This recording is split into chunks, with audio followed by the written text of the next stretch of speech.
Hey, y'all. I'm Rob, And I'm Erica. and you're listening to Pumpkin Spice. And Nothing Nice podcast. This is episode 11, The Silencing of the Indigenous.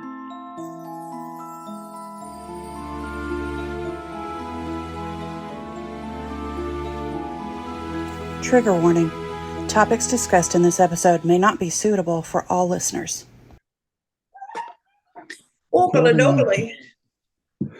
Recording in progress. We're going to acknowledge that I'm in the bathroom to the listeners or the viewers. There is a ball game of some sort going on, and I chose not to go to the office today and stayed home, but I can hear my neighbors from my bedroom. So we're going to be in the bathroom. The echo you hear is the acoustics from the shower and the toilet. This is what it sounds like when I sing. We're complete professionals here at Pumpkin Spice and Nothing Nice. This is what we get paid for. We get paid the big bucks for these episodes. I'm sitting in a folding chair with a tray table holding my laptop. So there you go. We're it's ready so to rock good. and roll. It's so good. It's so good. I'm sitting in an office chair that was from like the 17th century. At least that's what it sounds like. And I have a pillow behind me because it's like sitting in a torture device. Wish list is in the bio. No, I'm just kidding. Yeah. But I did get some fun things for our trip, even though the people that are listening to this today aren't going to witness any of our trip because we're not making an episode. But I bought tripods and mini microphones, and like it's gonna be fun. All right. So today's episode, we are focusing on very important things. Oh, let me put my phone on silent. Oh, was it Discord? Discord just come through for you too? It sure did. Discord's blowing up. Yes, let me put my phone on silent too, because I'm just like, thanks, Liz. But we are taking Thanksgiving week to focus on a very, very serious matter of Indigenous lives being always and constantly disregarded as nothing. Indeed. Would you like to go first? Would I like to go first? Why is that me always going first? Okay, yeah, let's talk. I can go first if you'd like to. Well, I kind of feel as though what you're going to talk about may be relevant to what I'm talking about. And I think that, like, I don't know, because I'm talking about children's pretty specifically, okay. The Indigenous children's. So, I mean, I can definitely start. That's totally fine. So my thoughts on the silencing and kind of minimizing Indigenous lives all started when they were children. Especially in more modern times, we have this situation, even into present day, that bodies of innocent children are being found at places that they were supposed to be safe, right? One of the ways that our government has, throughout time, erased Indigenous culture is by re-education. And they started these boarding schools in the late 1800s, the 19th century. And most of these boarding schools were owned by either the church or the federal government, and they wouldn't even allow children to speak their own language, their Indigenous languages. So let's talk about that real quick. Indigenous boarding schools were founded to eliminate traditional American Indigenous ways of life and replace them with mainstream American culture. The first boarding schools were set up starting in the mid 19th century, either by the government or Christian missionaries. As I said, gotta love the Christian missionaries. Initially, the government forced many Indigenous families to send their children to boarding schools. Later, Indigenous families chose to send their children to boarding schools because there were no other schools available. Force the people onto a plot of land and don't even provide education. Okay, so question. They created the residential schools for the matter, right? I couldn't hear your question, sweetheart. What? they created the residential schools for the situation at hand? The Americans did, yes. But it We said did. because there was no other schools available, so they couldn't Right. just build the schools? So initially, when these schools were being introduced, the indigenous people were forced to send their children to these schools. Later on, there were no other options to educate their children other than these schools. So they had no other options besides sending their kids to these schools. And you also have to think about the time period I'm talking about. I'm talking about the late 1800s all the way into the early 1900s. So it wasn't really like traditional homeschooling was so much of a thing like it is today. Education was one of two ways. It was either government or religious, right? And these boarding schools are definitely no different. At these boarding schools, indigenous children were separate from their families and culture, many for long periods, sometimes 4 or more years. The children were forced to cut their hair and give up their traditional clothing. They had to give up their meaningful indigenous names and take on English ones. They were not only taught to speak English, but were punished for speaking their own languages. Their own traditional religious practices were forcibly replaced with Christianity. There's a fucking shock. Christians forcing their religion on people. I can't believe it. I don't believe it. It doesn't happen to people. Hey, what? They were taught that their cultures were inferior. Some teachers ridiculed and made fun of students' traditions. These lessons humiliated the students and taught them to be ashamed of being Indigenous American. The boarding schools had a bad effect on self-esteem in Indigenous students and on the well-being of the native languages and cultures. And, the way this is being, spoken about is not to negate the horrific conditions that these children typically lived in, 3 and 4 to a bed, minimal food. And when we use the words forced, it's not like we're saying that they got a slap on the wrist if they didn't, if they didn't do what they were told. They were beaten. And so these children were separate from their families. Their hair was cut. And I'm not sure, Erica, if you know how fundamentally important hair is to a lot of indigenous culture. Yes. And so they basically had their entire identity stolen from them and reshapen. So things like this fundamentally is what's led to the silencing of indigenous people, because they're now, instead of being able to live within their traditional values, many of them had to relearn them. Many of them had to relearn their languages, and some to this day still don't speak their tribal, I guess is a word I'll use, languages, because that entire identity was stolen from them and many of their parents and grandparents, because the boarding schools were in operation up until the 1960s in some places. So we're talking not even a full generation separated from the ending of these indigenous boarding schools to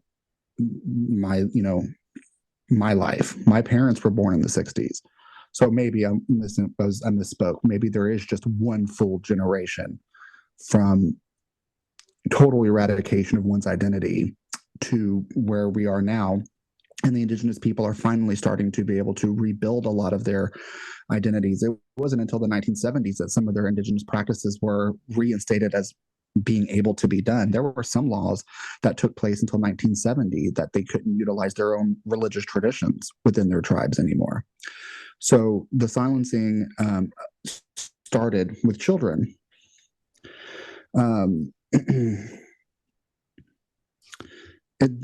Some people, I want to say, lived within, Stockholm syndrome in such a ways, because there are some statements about these boarding schools from the indigenous children that live there that aren't painting such a horrific picture of it. It would be amiss for me not to state that some indigenous folks may not have had the same experience in these boarding schools, but that doesn't make the boarding schools good. It doesn't make the schools helpful. It doesn't make the schools something that should have ever happened. Some very horrific things started happening, and we're going to get into the more horrific things in just a moment. The thing that I find to be the most remarkably arrogant of the United States government and the United States military, beyond the norm of our narcissism as Americans, is the fact that our government and the church removed these identities from these children, but then used them as code talkers in war, forced them to no longer live within their identity, live within their language, speak their language. But as soon as it became useful to the United States government, they were allowed to speak their language as long as it was benefiting us in war. And I think that's remarkable. Many of the indigenous code talkers attended boarding schools, and many have memories of being punished for speaking their languages. They also remember how the schools were run like military organizations and how this later made it easier for them to adapt to life in the American military. John Brown Jr., who was a Navajo code talker, quoted, "They tell us not to speak in the Navajo language because you're going to school. You're supposed to only speak English." And that was true. They did practice that, and we got punished if we were caught speaking Navajo. But he became a Navajo code talker. Isn't that fantastic? Merrill Sandoval, who was also a Navajo code talker, was quoted saying, "We even had to march to school, march to chow, march everywhere, march to church. It was still kind of military bases. So when we were in the service, everything just came natural, physically, morally, and everything." So not only were these schools forced upon them in many ways, not only were they eradicating of their culture, their language, their identities, they were also setting them up and training them to be soldiers. And that sickens me a little bit. But let's talk about the really horrific thing about these boarding schools is to date, and this is 2023, most of the research is from 2022 and prior. There hasn't been any recent developments in these stories. There have been approximately 6,500 children found in graves between the United States and Canada within these boarding schools. So the conditions were so horrific in many circumstances that these children were either forcefully murdered, beaten to death, starved, or died of sickness, and in many occasions put in mass graves. There was one mass grave that had 200 bodies in it. And the search is still ongoing for more of these children that were separated from their families and their tribes and, their way of life. It's being estimated that it can be thousands more, tens of thousands more. We just don't know. And that's what brings us into this Orange Shirt Day that takes place in September. I believe it's like September 30th is Orange Shirt Day. And the orange shirt is it's best way to describe it is a recognition of the 150,000 Indigenous children who endured the residential schooling system and its trauma that continued to be felt this day. And it does take place on September 30th. I was right. On September 30th is Orange Shirt Day. And there is an entire organization called Orange Shirt Society, the Orange Shirt Society, and you can find them at orangeshirtsociety.org. So it's ORANGESHIRT. Oh, it's orangeshirtday.org. Orangeshirtday.org. ORANGESHIRTDAY.org. You can get more information about Orange Shirt and the things that they're doing in honor of these children and education. That's all I really have about my topic, because I know you had a lot you wanted to get into. I just kind of wanted to give the premise on the silencing of the Indigenous people. Let's start with focusing on the organization MMIW. This is from nativehope.org, and this is about the MMIW Red Hand. The image is of a woman with a red hand over her mouth. And the red hand symbolizes the growing movement, the MMIW. It's truly wonderful how much time. My phone decided to start losing its mind for no reason. Okay. Whoop. Okay. It's a symbol for the growing movement, MMIW. It stands for all the missing sisters whose voices are not heard. It stands for the silence of the media and law enforcement in the midst of this crisis. It stands for the oppression and subjugation of Native women who are now rising up to say #No More Stolen Sisters. So the question is, why is there widespread silence on the MMIW issue? Also, MMIW stands for Missing Murdered Indigenous Women. There are numerous reasons, but at the forefront lie issues stemming from the Indian Relocation Act and federal policies. Many Native Americans do not live on the tribal lands or reservations, only about 22%, and many frequent a lifestyle of transience between tribal and state lands. This presents a variety of crucial issues involving reporting policies, jurisdictional complications, and communication and coordination problems between the agencies. It's like a whole lot of hands in a pot, and yet nobody wants to be in the pot.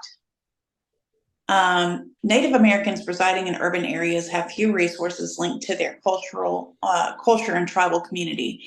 Many urban Indians, people living in cities, fall into a pipeline of vulnerability. People of color, people experiencing poverty, people coming out of the foster care system, people lacking resources or family, people isolated emotionally, physically, or psychologically. According to Janine Cumnote, Executive Director of the National Urban Indian Family Coalition, poverty remains one of the most challenging aspects to contemporary urban Indian life. While I do recognize that a sizable chunk of our populations is solidly middle class, every Native person I know has either experienced poverty or has a family member who is experiencing it. Housing and homelessness remain at the top of the list challenges. Top of the list of the challenges, excuse me. The National Crime Information Center reports that in 2016, there were 5,712 reports of missing American Indian and Alaska Native women and girls through the U.S. Department of Justice's Federal Missing Person Database. Though, oh my goodness, let me do that again. The National Crime Information Center reports that in 2016, there were 5,712 reports of missing American Indian and Alaska Native women and girls, though the U.S. Department of Justice's Federal Missing Person Database, NamUs, only logged 116 cases. So, that's big in itself. 5,712 actual reported missing, but only 116 cases are logged. Urban Indian Health Institute reports that the youngest missing murder or Indigenous woman victim was a baby, less than 1 year old, and the oldest victim was an 83-year-old. So, there are two important dates on the calendar for the MMIW cause, February 14th and May 5th. February 14th is MMIW National Day of Action and Awareness. On this day, activist groups organize women's memorial marches around the country to protest class disparity, racism, inequality, and violence against Native Americans. The largest march takes place in Vancouver, British Columbia, and has become a central point in the fight against MMIW. The next day is May 5th, and it is the official MMIW Day and is the most widely celebrated across the US and Canada. Every year, individuals wear red and attend marches, rallies, bike rides, fundraisers, and more to raise awareness for the MMIW cause and fight against the injustice that's happening to Native women and their families every day. So if you're wondering why May 5th, 2023 would have been the 31st birthday of a woman named Hanna Harris. She was a tribal citizen of the Northern Cheyenne tribe located in Lame Deer, Montana. Tragically, though, Hanna Harris was a 21-year-old mother on July 4th, 2013, when she went missing. So we're going to talk now about Hanna Harris and what all her tragic death impacted in the MMIW cause. This is a news article from IndianZ.com dated December 6, 2013, and it reads, a 21-year-old Native woman vanished on the 4th of July on a small Montana reservation. Due to the holiday weekend, a search party was not formed by law enforcement. When a search party was finally sent out, they brought her body home. Hanna Harris, a member of the Northern Cheyenne tribe, had been dead for 5 days. Now, more than 4 months later, her devastated family still has no idea who killed Hanna or why. Having gone out with friends, she failed to contact her family or return that night. Her son was safe at home with family members, which is one of the only positive notes in the story of what happened to Hanna. That next day, when she didn't come home, somebody called me up and told me her car was at the Muddy Creek area, said Hanna's mom, Melinda Harris Limbrand. With no sign of Hanna and her stranded car, her family began to worry. We searched for her Saturday, we searched for her Sunday. Limbrand said Monday they finally decided they were going to step in. It was too late for Hanna. I don't know what it is with the justice system here, what's wrong with it or anything, but I'm not going to put up with it. I want justice served for my daughter, Limbrand said. With the FBI and Bureau of Indian Affairs silent, the family has taken to the streets in hopes someone will come forward with information. I know people might be scared to say something for their own safety, but if you think it's right to tell, then you should, said Hanna's cousin, Deidre Harris. Don't hide it back because you're going to feel really bad about it. Organizing a walk down Lame Deer's Main Street every few months, Hanna's family receives tremendous community support. But the walk represents much more than a single story. There are currently 42 unsolved murders on the Northern Cheyenne Reservation alone. Many reservations nationwide report similar statistics. Given Hanna's death was just over 4 months ago, there is still some hope someone will be charged with this crime. But there is still a fear she will turn into yet another cold case on the Northern Cheyenne Reservation.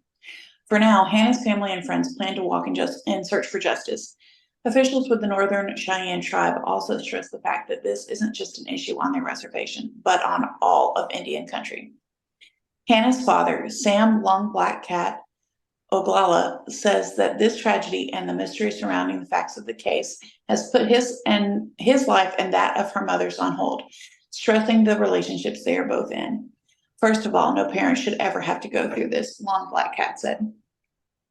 This loss of a child, especially to something so cruel and inhumane like murder, this unknowing is very devastating and mind-numbing. We as parents have taught Hanna to be caring and to respect all life. I know Hanna's mother is experiencing tremendous grief. She carried Hanna for 9 months and has done everything a mother can do. During the 2013 Oglala Lakota Nation powwow, Hanna's parents hosted a rally calling for justice in front of the Oglala Sioux tribe's headquarters. The purpose of the rally was to remember Hanna and her life and call attention to the fact that law enforcement was, and in the family's opinion, not responding to the calls for more in-depth investigation into what had happened to Hanna. At that time, wait. Are we surprised? Are we surprised that they had to go this route to get the attention they needed for an investigation on this woman? Are we surprised by that? I'm not surprised by that. No, especially considering the 42 other unsolved. Right. Mm-hmm. At that time, the family had 2 suspects, a male member of the Northern Cheyenne tribe and a female member of the Oglala Sioux tribe. Calls were made to the BIA police in Pine Ridge to investigate the possibility of both persons being present on the Pine Ridge Reservation. The family voiced disappointment by what they viewed as the lack of cooperation by the local law enforcement. Both the FBI and the Bureau of Indian Affairs, BIA, have been involved in the case, but they refuse to release any information because Hanna's case is an ongoing investigation. So at this point, I'm going to take a little step back and kind of change focus a little bit because I mentioned that she went missing on the 4th of July. And I had listened to a podcast about Hanna's case. And the first thought I had was, the Indigenous celebrate the 4th of July? So to answer that question, we go to smithsonianmag.com.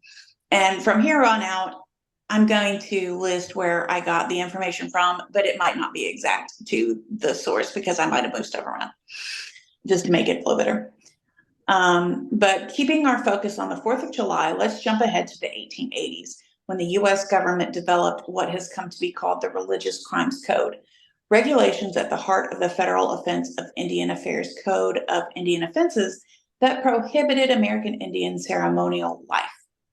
Enforced on reservations, the code banned Indian dances and feasts, disrupted religious practices, and destroyed or confiscated sacred objects under threat of imprisonment and the withholding of treaty rations.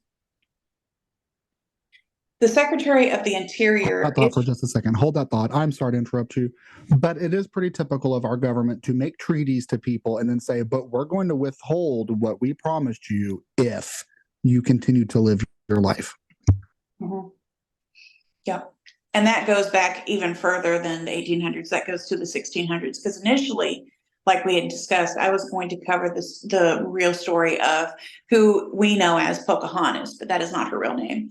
But this was features going on in the colonies in the 1600s too. This aspect of, well, we'll give you this if you give us that, or if you don't give us this, then we'll take that. So it's been going on since white people came. But also, just a side note, and this has nothing to do with anything, and it obviously is not, a part of the tragedy that we're talking, but one of my depression games is Red Dead Redemption 2. And I don't know if you've ever heard of that, but just to bring in that We're all game. learning new things about you, Erica. I didn't even know you played games. Oh my God, do I? But that game is focused in the 1890s. And one of their main characters is half African-American and half Indian, Native American. His name is Charles. But one of the features of the game is the constant topic of the treatment of the indigenous. And I think that's a really cool thing to find in a video game, especially one that was so large. And it was a big seller. But there is actually a residential school that you can find, that you can visit on the map. And you can see the graves marked outside. And it's just fascinating to, it's a little touch of, Native American history in a popular video game today. But so going back to what we were talking about, the Secretary of the Interior issued the regulations in 1884, 1894, and 1904, and Indian superintendents and agents implemented them until the mid-1930s. For 50 years, Indian spiritual ceremonies were held in secret or ceased to exist. In response to this policy of cultural and religious suppression, some tribes saw in the 4th of July and the commemoration of American independence a chance to continue their own important ceremonies. Indian superintendents and agents justified allowing reservations to conduct ceremonies on the 4th as a way for Indians to learn patriotism to the United States and to celebrate the country's ideals. So they said, okay, we'll play your game. We'll wait. We'll do it on this specific day. And America went, oh, that's fantastic. That means that you like us. Okay. Right. And, we have to understand that people of color have done that our entire history because, they had their cultures and identities removed. The African slaves did very similar things, took their traditions and gave them Christian twists so that they could fly under the radar. And that's why we have things like hoodoo and, things like that today. And the native indigenous people were no different. And I think that points to, the ingenuity of people, and they're going to live their lives and celebrate their culture in any means that they can. And I think that's beautiful. And I hate the fact that they had to resort to like flying under the radar. And I'm glad that we're, albeit slowly, moving into a direction as a country that is embracing people's identities and cultures, regardless if they're indigenous or, foreign, I guess is a good way to put it. Well, I don't necessarily know that we're moving towards that as being our stance, but I think that what we are seeing now is people tired of hiding and tired of keeping things secret. And maybe one day we will achieve a place where it's okay and it's safe to be, culturally who you are, and that would be beautiful. But a big step, I think, is that you do see the Native American festivals, that you do see these things.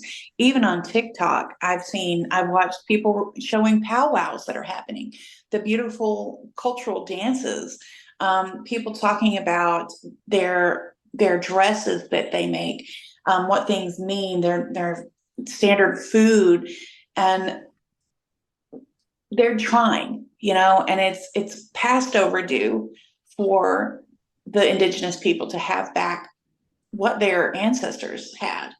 Right. And the fact that they're still living in such harsh conditions, especially on the reservations, is still, something that needs to be addressed by our government, because we're our government's the ones that forced them there.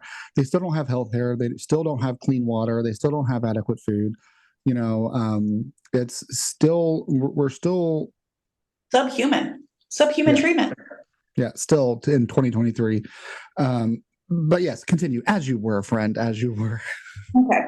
So that history is why a disproportionate number of American Indian tribal gatherings take place on or near the 4th of July and are often the social highlights of the year. Over time, these cultural ceremonies became tribal homecomings. So then moving back to our topic of Hanna, this is from distractify.com. And again, I said, this is the source that I got it from. It might not be directly what was said. Hanna Harris was last seen when she left home to drink and watch fireworks with friends on July 4th. Now, what I did obtain from the podcast that I listened to, and I will list it, I've got to look up and see what it's called, but was that her reservation was dry. It's a dry area, so they had no liquor. And apparently there is a bar that sits right outside of whatever the land is on that's considered dry. And that's where a lot of people would go to drink. But so just keep that in mind.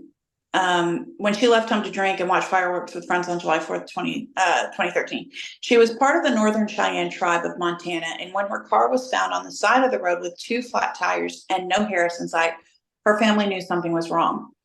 Because the police didn't take the disappearance seriously due to a combination of the police station being short-staffed because of the holiday, and because they weren't sure the 21-year-old woman was really missing, they lost hours and manpower in finding Harris. In fact, it was a search party that eventually found Harris's body, not the police, on the rodeo grounds on the Northern Cheyenne Reservation on July 8th. By that time, Harris's body was already significantly decomposed. You're talking July and it's hot. So it's, going to be advanced. Although her clothes were partially removed, it couldn't even be definitively proven that she had been sexually assaulted. Roughly 8 months after Harris's body was found, Garrett Wada and his partner Eugenia Rowland were arrested for Harris's murder. Wada and Rowland would later admit that rape was involved.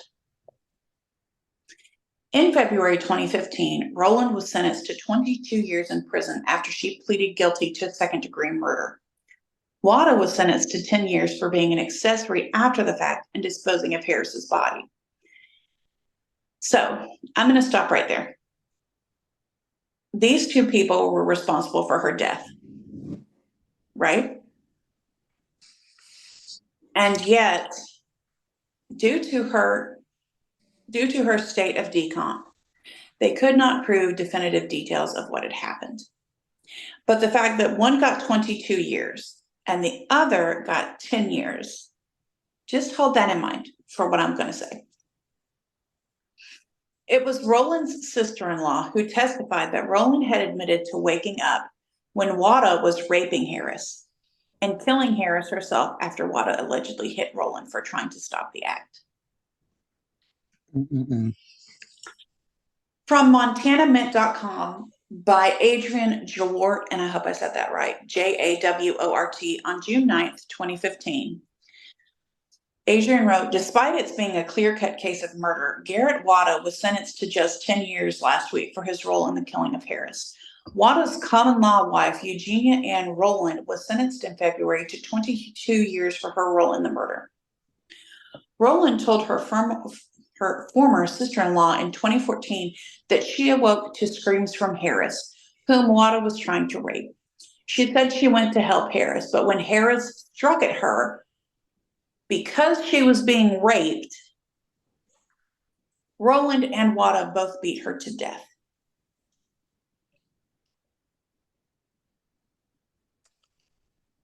The defendants pretended to help look for Harris in a search operation also. Soulless creatures. Those are animals. That's it. They're animals. They're not even animals. They're monsters.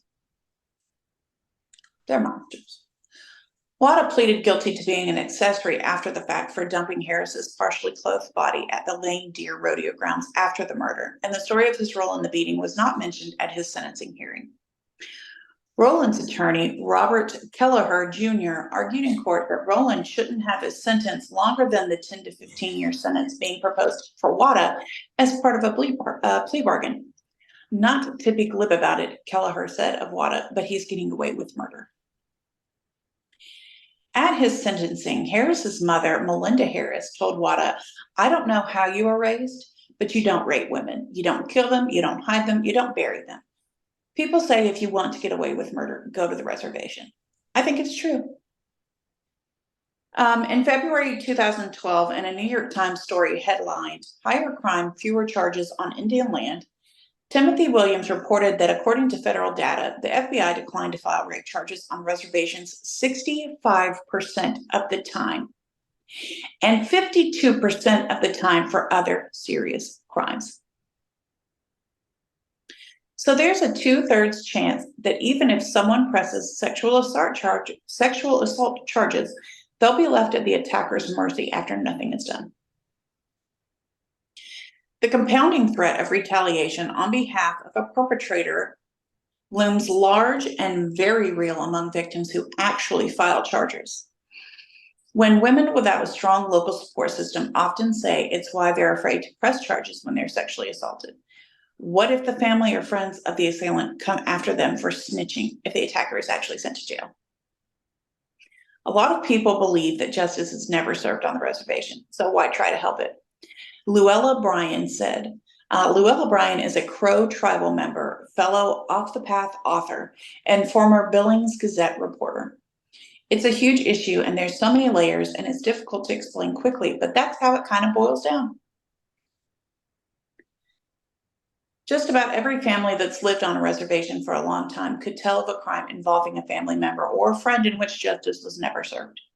But despite the grim statistics, despite the seeming desolation of the situation, despite the growing anger, despite the frustration and lack of answers, out of the darkness of Hanna Harris's death, I believe arose light. Jewart stated, "Although I don't pretend to have known Hanna personally, after reading the news of her murder, my tears fell for her because I knew she was someone's sister, someone's daughter, someone's granddaughter, someone's best friend, someone's niece, and a child's mother."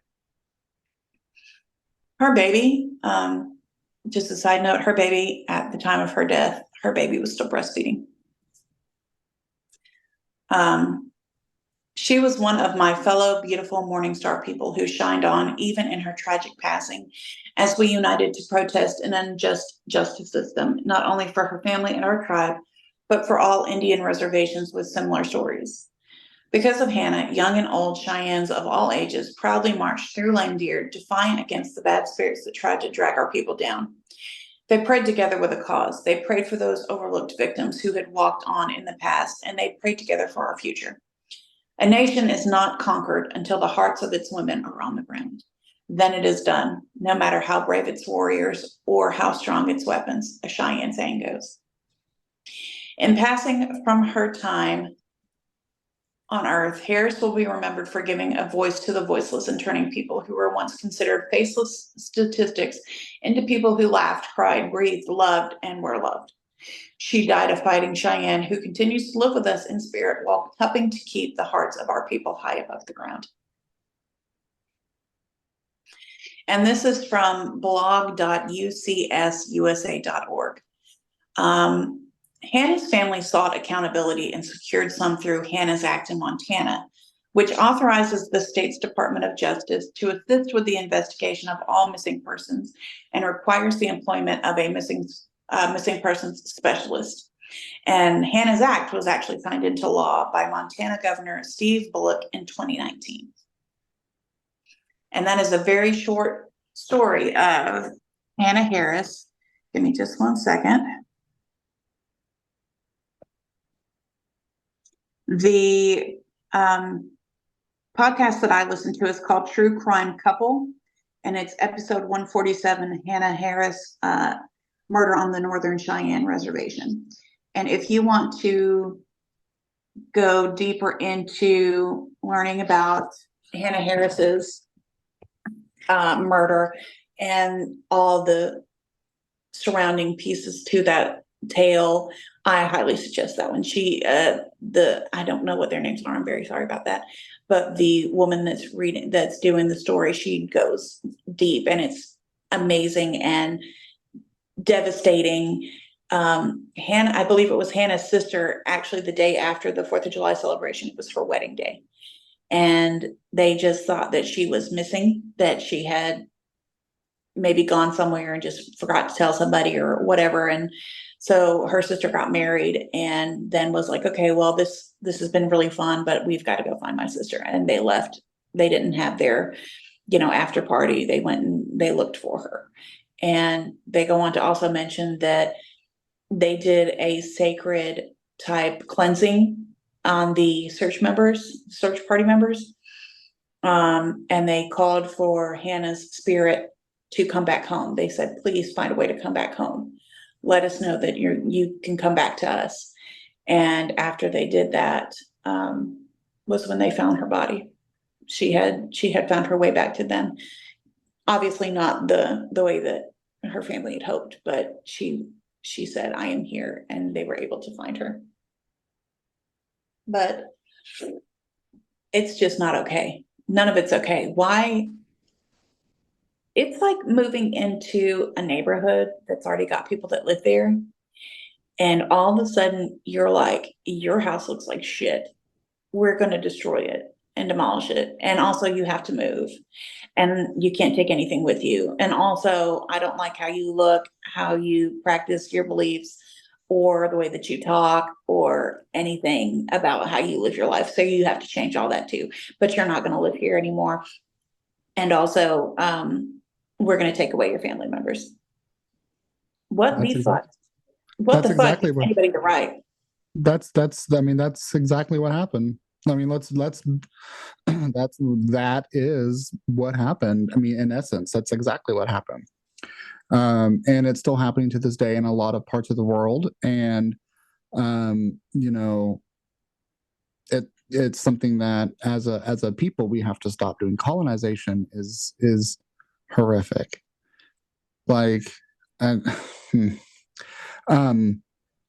but the missing Indigenous women is still a problem, and it's still an epidemic, and there are still tens of thousands of women that haven't been found, and the unfortunate thing is they probably won't be. And it sickens me to think that, but that's where we're at. And the fact that it is still happening, women are still getting abducted, still getting taken, and still aren't being found, is scary. I want to also mention that, I've said subhuman treatment, and I mean that literally. There are so many stories that you can find. You can find TV shows based on it. You can find true crime based information too, that talk about if the person was Indigenous or a person of color or different ethnicity, that their treatment and the resolution of their victimhood was less. They were not a priority. I know that there was a serial killer in Alaska named Robert Hansen, and I know some of his victims were Indigenous. And, this was a long time ago, and they're still unnamed.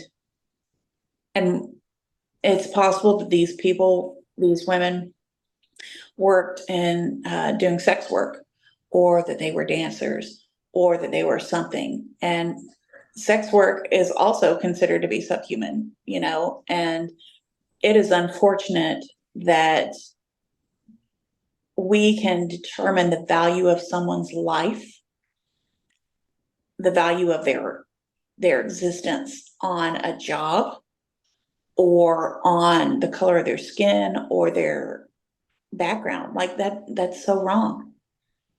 That is so wrong. And that there are 42 other cases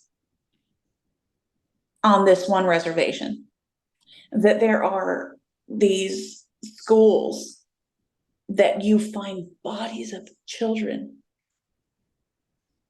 Who gets to decide that they don't matter? And who is agreeing with that?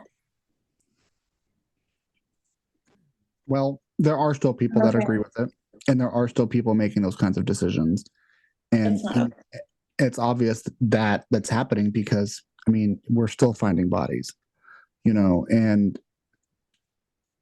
honestly, there will never be an honest total, because there will be schools, there will be backed organizations that will never come forward and say that they also had bodies. Period. There will also be schools and places that won't look. Yep. And I'm finding a lot of research, right, that's saying that it's been 2 years and no other bodies have been found. And bullshit. Right. And I'm disinclined to believe that. I'm also disinclined to believe that they were looking in the right places to begin with. And especially at these boarding schools. One of the last articles I read said it's been 2 years since a body was found. And I'm like, are we supposed to celebrate that or dig deeper? You know what I mean? Like, go a foot that way. Right. like, come on. I don't know who you're playing with, but I mean, it's devastating. It's devastating, and it's not gonna get better until the people have the power to change it. And they're still fighting laws now.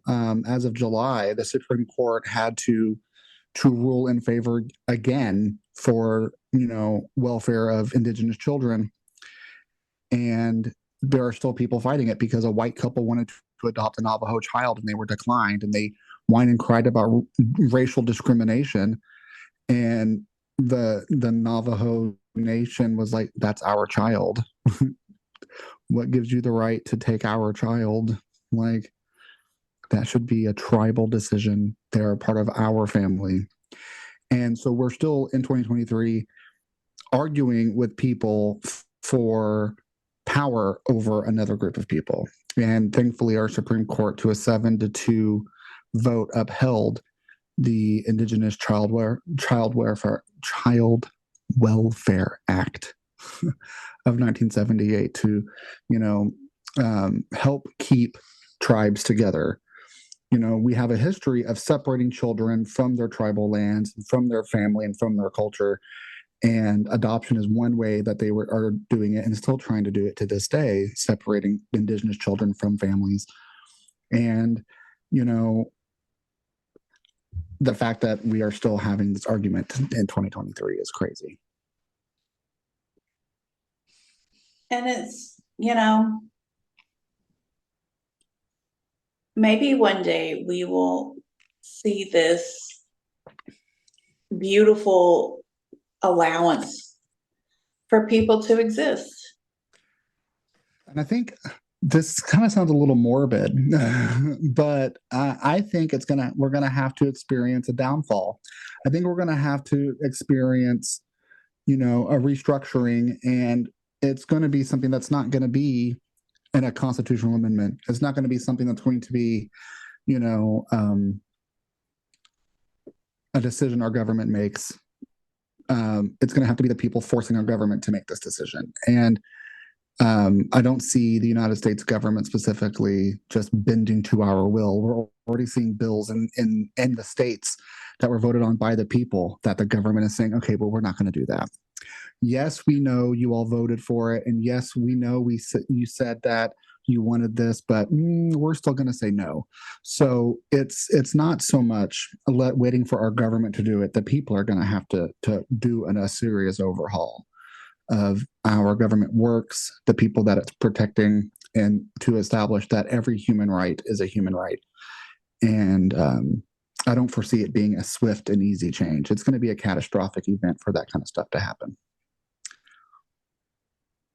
I feel, anyway, deep in my heart. Yeah. Well,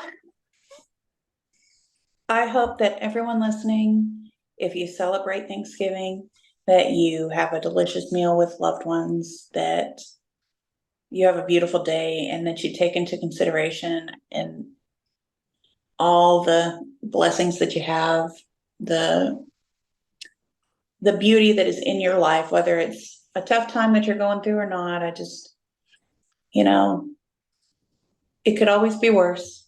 And I also ask that while you're celebrating Thanksgiving, that you truly understand where that holiday came from, and that you live your life in such a way that you don't ever allow that to happen again. Yeah. And I find it that people celebrate Thanksgiving as tradition and not because they know what the holiday represents. And this is not the conversation for that. However, knowing what you're celebrating is very, very important. And if anything, holding space for the lives that were lost, for you to be able to celebrate that holiday, I find to be very important. And yeah, make sure you light that candle and make sure that you thank the people that made that holiday possible. Me and my family will be eating ham. We're not even eating turkey. So we'll probably have turkey. We're going to my mother-in-law's, and we're probably going to have turkey and ham.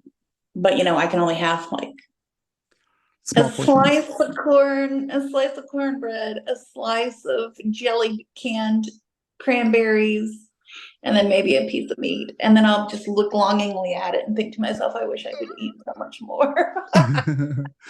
Yeah, we don't do the whole Thanksgiving thing. So. And then the most exciting thing that's going to happen, I get to see you. You get to hang out. Fun things. We're going to make holiday ornaments and and just to hang out. I'm going to cook you guys dinner. It's going to be great. It's going to be great. We'll have to discuss what we're going to eat, because yes, there's so many things that I can tap into a professional chef for. Indeed. I'm excited. Looking forward to it. Now, I love you. Already subscribed. If you guys are not already subscribed, hit that subscription button. Hit the little bell so you know when we post a new episode. Make sure you follow us on TikTok at Pumpkin Spice and Nothing Nice Podcast. We're on Instagram. We're on Facebook. We're everywhere. We're everywhere. Join the Discord if you want to be amongst the feral. And we'll catch y'all later. Yes, thank you. Bye. Thanks for joining us. We love y'all, sweet pumpkins. Stay safe, and remember to fix your mouth. Make sure to like, share, follow, and subscribe to get updates and our latest episodes.